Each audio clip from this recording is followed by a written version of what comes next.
So now I'll invite you to put your screen on speaker view if it hasn't been, so that you can see the preacher preaching. So the myth of frogs in a pot has been proven scientifically wrong. But why does the myth persist? I'd say that while a frog knows when she is in danger, humans often don't. That's why the myth persists. Because it's an appropriate allegory for a lot of human behavior. On many issues, we are like frogs in a pot, oblivious to the long-term danger slowly trending around us. This allegory has been effectively used as a warning for many destructive human trends. Destructive slow trends like economic inequity, climate change, immigration policies, political gerrymandering, prisons for profit, voting obstructions, and more recently, inherent racism.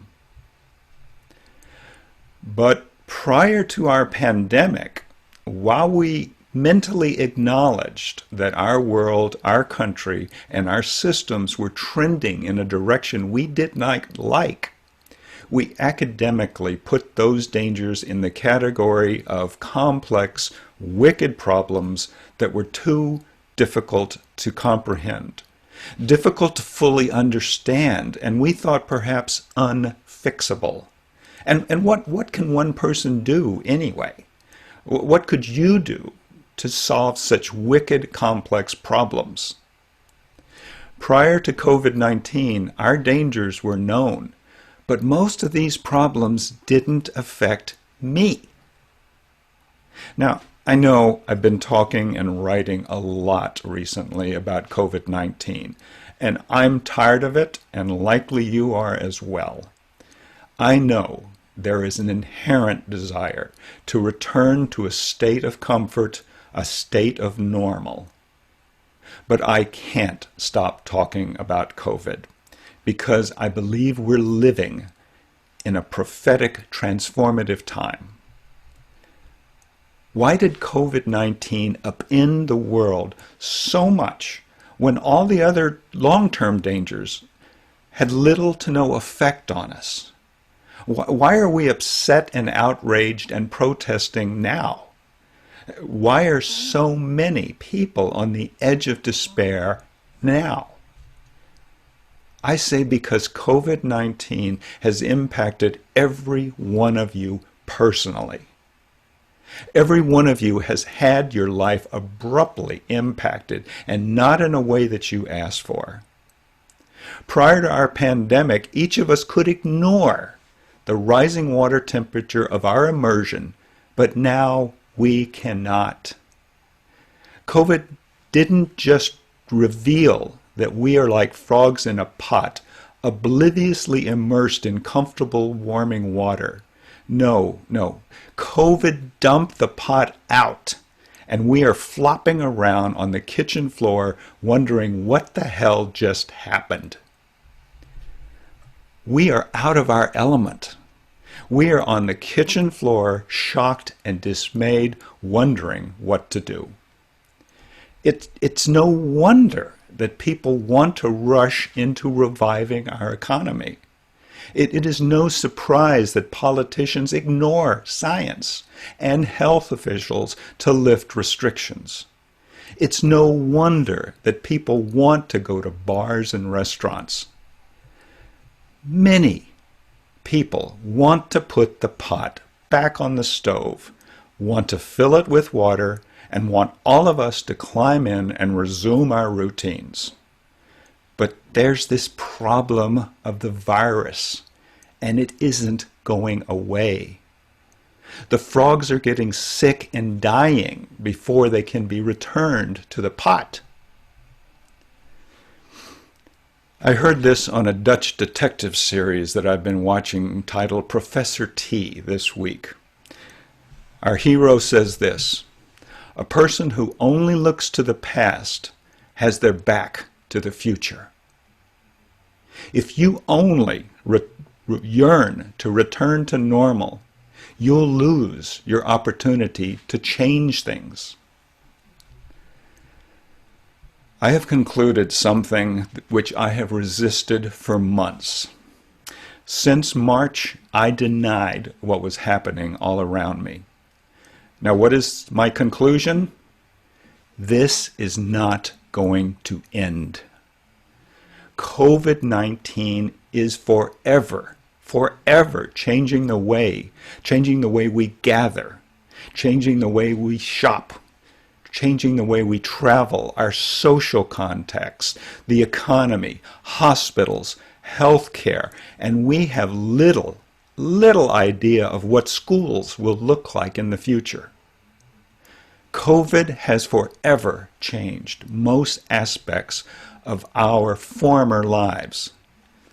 I've concluded that things will never be the same. But I don't want my existence to be the same as it was, because I was complacent about so many evils. I don't want to go back into the pot of someone else's making, because I want a more just world to live in.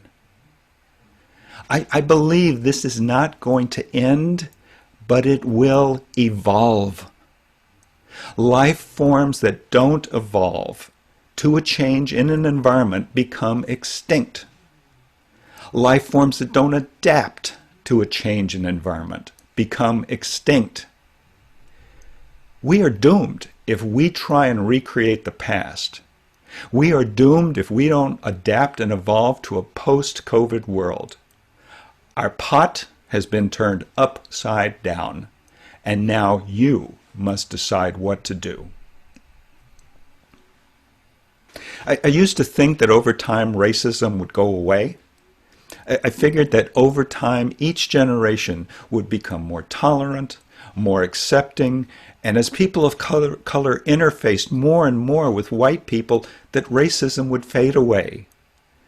I was especially counting on a diversity of children interacting and interfacing, and then over time discrimination and racism would end. That was my hope. I haven't lost my hope, but I don't believe that racism will quietly go away on a slow trend. Any trend I saw was an illusion. Racism will not become extinct unless we act to dismantle the systems that support and sustain it.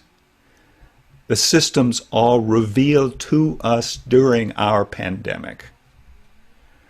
Racism was some warm water I was sitting in prior to COVID. And since I was not directly impacted by racism, because of the color of my skin and my privilege, I did little except think about how complex the problem was, and how systemic changes would be difficult, if not impossible, to implement. So I put my hope in future generations, but no more. I need to be part of dismantling racism so that the next pot I crawl into won't be boiling some frogs and not others. I keep a running list of things I like about the COVID pandemic. My list buoys me up on those tough days when the news becomes overwhelming. My list has become part of my spiritual practice to help me get through tough days. My list has become my life preserver. Now, one item on my list that our pandemic has provided me is the opportunity to see things clearly. To see systemic waters I was sitting in of racism, climate change, and all the other issues. Oh, I knew about the dangers, but did little about them. Now I don't like what I see clearly.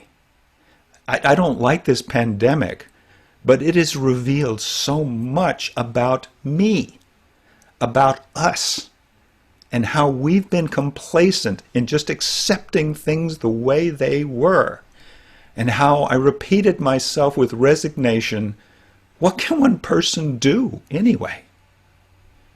But you can make a difference. I can make a small difference. And when I see what my role can be, even if it's a really small part to play, maybe my efforts may become one of many. And I begin to see that I can change me and therefore change the world. And so can you. These days, we are frogs dumped out of our pot, and we are flopping around on the kitchen floor. We now get to choose what pot we'll crawl into, and what we fill our pot with, and who's allowed to control the thermostat. My prayer is that I and you can see clearly what is happening, and not succumb to the temptation of reclaiming an imagined past. But I pray that we can adapt and evolve toward the beloved community that we all seek. May it be so.